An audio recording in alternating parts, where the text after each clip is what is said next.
Hey, we're here again to treat another core belief and talk a little bit about why it would show up in somebody's life, especially if you grew up in a difficult set of circumstances. Um, and the core belief today is I am empty.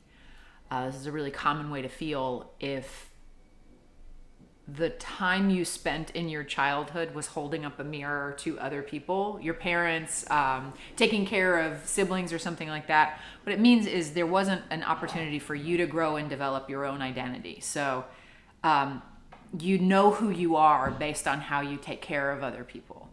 A lot of people come to me in my therapy practice and go, well, I want to live a life for myself. I actually want to be myself, but I don't know where to start. I don't even have an identity outside of the way that I take care of other people, but I'm so tired. I'm so tired of that. One of the core beliefs that I intend, hopefully, to have time to treat, but not today, we're just doing a little shorty, is despair is the foundation of my life. This feeling like there's nothing to me except all of this sadness, all this darkness that I'm feeling. But it turns out we're starting today with I am empty. And so, why you would feel that way may have more to do with what you went through growing up or what you went through as an adult, feeling like you're depleted or feeling like you don't know who you are. There are lots of different reasons that you might feel that way. But we don't want it to be the whole story. Like, it doesn't have to be the story of the rest of your life. It's just how you feel right now.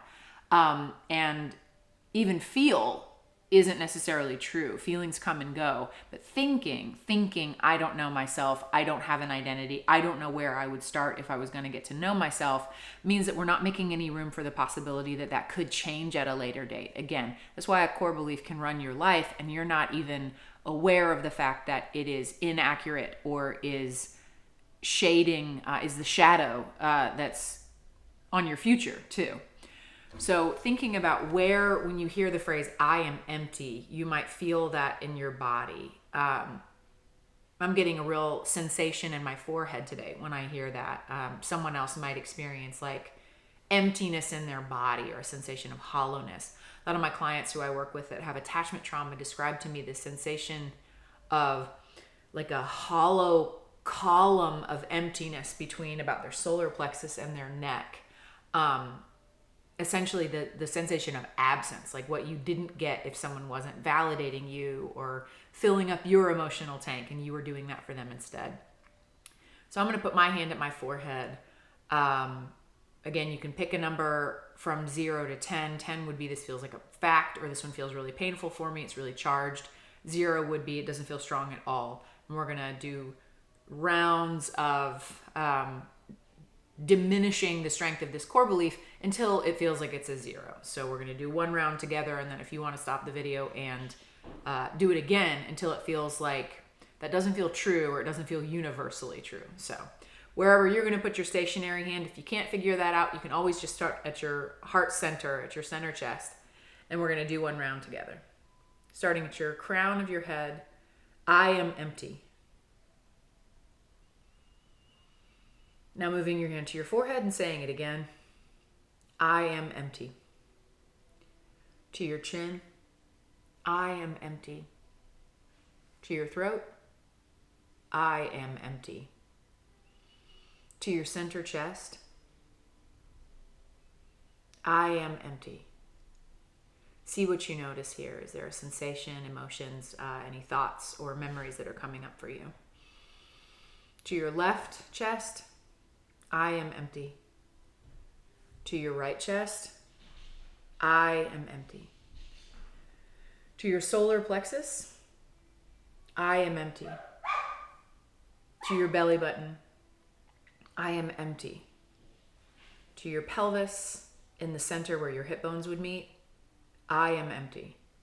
To your left hip crease, I am empty. Your right hip crease, I am empty. And then to your root at the base of your tailbone. Again, you can put your hand between your legs in the front, sit on your hand from the back, or just hover it over your lap and say it one more time. I am empty. Let it go. Take a big, deep breath. And this phrase's opposite is something that's extremely reasonable, not necessarily its exact opposite. but that there's more room for growth. So the phrase's opposite is, I am full but unconnected with my inner richness. So it's not about, it's true that I'm empty, but more, I'm disconnected from myself.